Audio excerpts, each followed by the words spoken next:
Azur Promilia is a game that just recently released a trailer that has been taking the gaming community by storm. In today's video, I'm going to go over everything that we know about the game so far that I can glean from both the trailer and its website, as well as hint at a potential release date for this game. Let's get right into it.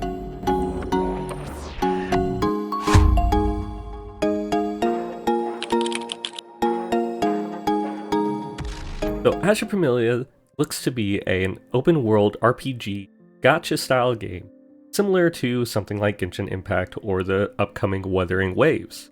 It does have its own things that differentiate it, as well as relate it to a game like Pal World or Minecraft, and it looks to be extremely well fleshed out and fun to play, just going off of the initial gameplay trailer that was given. For the gameplay, it looks to be that you can ride around on mounts, includes flying, and both of these seem to move fairly quickly. The flying mount even has a boost action to it. This will make exploring the open world a lot more entertaining and a lot less, oh, I can't believe I have to climb up that mountain. No, you can just fly up it. Hey, I'm gonna pause this video right here. Did you know that you could like subscribe to me? Maybe even like leave a comment?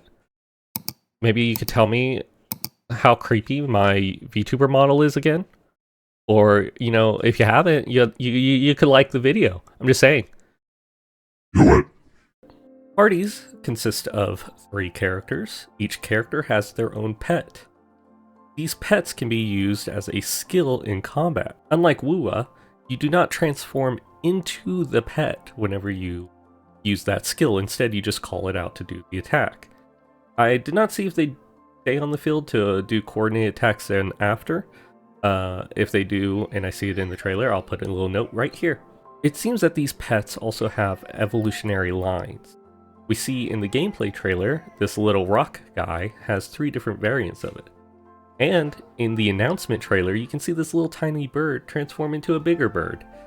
So the pets will be able to progress alongside your characters as you play through the game.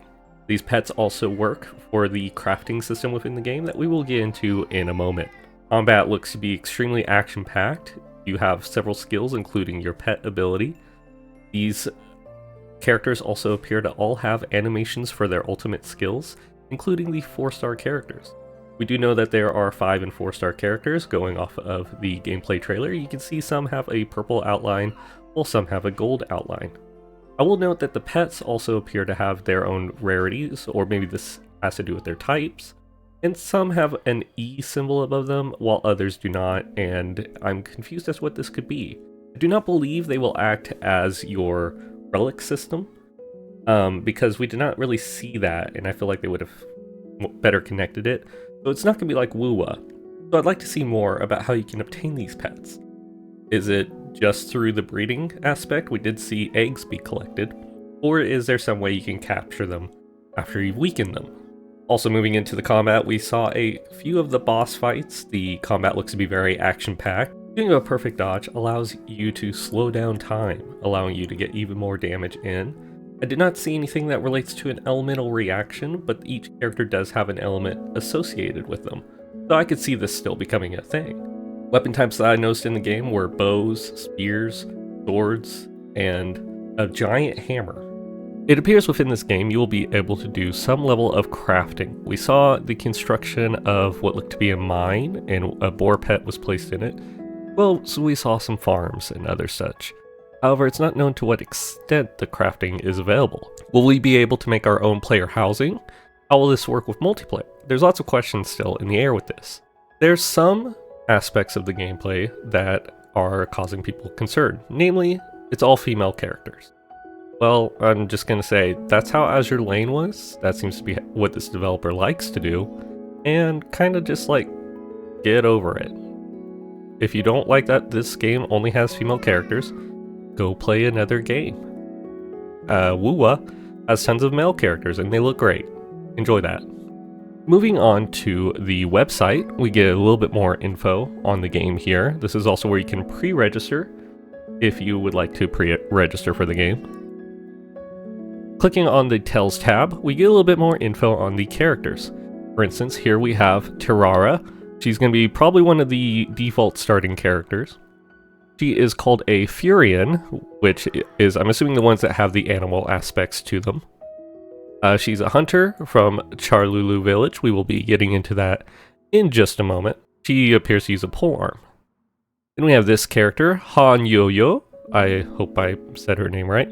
She's just a regular human. She lives in one of the cities that we will be getting into whenever we get into the World tab. As far as weaponry, I can't really see what she would use. Maybe she's some kind of magic user. Here we have Chalet Ensis. She is a high elf. She has a spear. It's probably a different weapon type, honestly, from the spear that we have here. This looks more like a jousting kind of weapon. I would imagine they would maybe fall under the same weapon type, but they do have a very different aesthetic.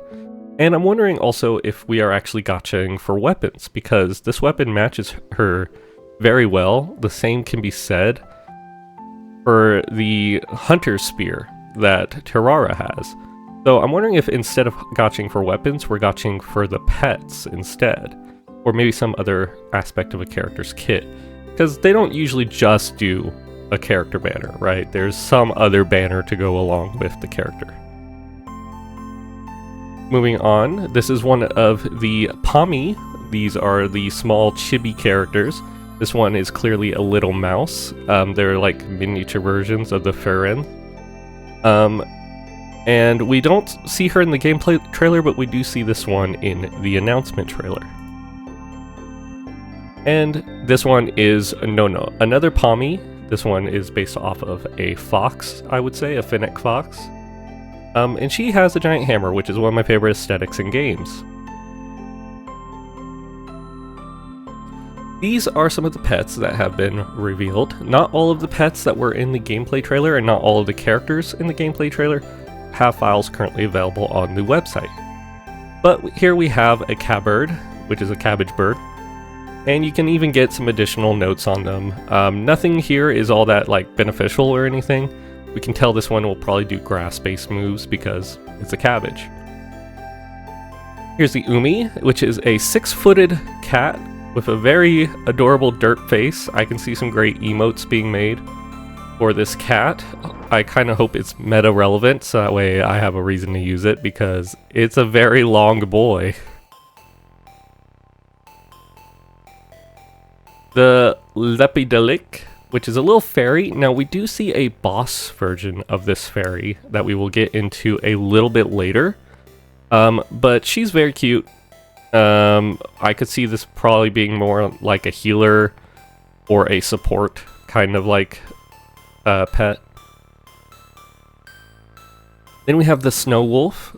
This is a little cub Snow Wolf. I'm wondering if this one will be one of the ones that can evolve. If so, I'm sure its evolution will look really badass. We have the Bloomy, which is like a flower bunny, would be my guess, bloom and bunny. Although it kind of has bug aspects to it, looking at it from the concept art here. And then lastly, we have the Diz Room, which is very much so just Spinda, but it's a dizzy mushroom. And I like it. Again, we don't know if all these pets will be able to evolve. We've only seen one, maybe two instances of evolution so far in the announcement trailer and gameplay trailer respective. Some of the bosses that are in the game is this Shadow Blaze. Its name invokes either dark or fire. You could also see some ice aspects, but there is one that has more ice aspects associated with it that we will get into in just a moment. And that would be, well, this one. The Spitehorn. It definitely has cold breath attacks, and if you look here in the notes, you can see that one of the Pami is frozen in ice. You also see this yellow-haired fox girl that we have not seen in any other concept or gameplay yet. Then there's the Phantom Fly. We saw this one being fought in the action trailer. Looks to be more of a wind-based character, or boss. I'm assuming you, of course, have to fight these bosses in order to get the materials in order to level them up. And again, we see the fox, the yellow-haired fox girl. She looks to be the same size as the white-haired fox girl. So maybe she's another one of those Pommy characters. Clicking on the world here, we get some of the locations that are going to be available in the game, as well as some more info. This here is the Southern Valley, is probably where we will be starting the game. It looks to be the most expensive area of the game, just from the start. These others look to be like smaller cities maybe, but this is a very open plain area that has a lot of the pets and whatnot that we saw. Most of what the gameplay trailer had to show was in the Southern Valley area. Also within the Southern Valley area is the Karlulu village. It's going to be like the starting Mondstadt type village. And we see this pink-haired fox wolf girl, who is the sister to the redhead wolf girl. Then we have Genhua Cape. We actually get a little bit better picture of this in the announcement trailer, but this is kind of like the leeway type place in the game, just to relate it to something that I'm sure we're familiar with. And then this one, it will not show us anything. The unknown industrial civilization Libe, and I don't know if I'm pronouncing these places right, but if we go to the homepage and we just give it a little bit, it will cycle through some of the areas. We also see this ice area. This is Libe. I believe this is more like an end game area. We have mechs, a trolley, a blimp, and this is Karlulu village with the starting character right there. I'm assuming this is part of that first area, just like a place of it. And this is the leeway-esque area. Again, I'm still learning the names for these areas, so I'm having to relate them to Genshin, just because that's where my brain is. But continuing on the world tab, we have some more bosses that don't have full info available for them, but we just have like some concept art. So we have the Grumpler here, who looks to be like a rock type enemy. We have the whale deer here, who I could see being grass or potentially like a wind type, but I'm really leaning towards grass with its design as far as what kind of boss it would be. And then finally there's the Grimsnore, which I'm seeing as like a rock or maybe like a fire is what this element would be.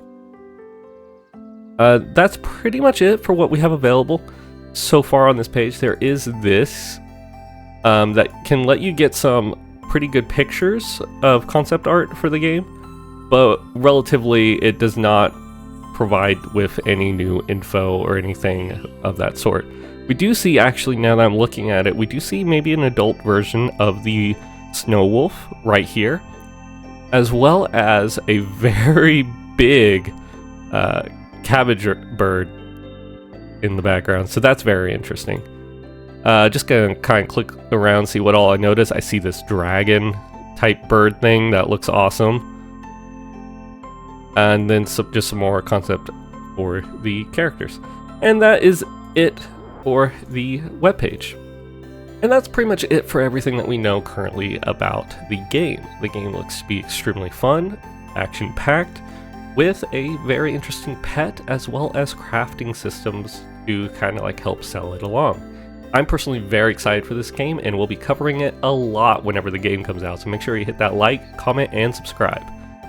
Now, as far as a potential release date, this game looks to be very far along in its development, about as far along as Wuthering Waves, which is very surprising that we haven't heard much about it until just now. I would expect to hear something about a beta within the next few months, and maybe a potential release date later this year to beginning of next year. That would be my stake, is anywhere from October to January for the release date. That also lines up, I believe, with whenever they had their license renewed. So they have to release, I think, by January of next year anyways. So I think that all matches up pretty well. Let me know what you guys think about Azur Promila in the comment section down below. Are you guys looking forward to the game? And yeah, I'll see you in a future video. Peace.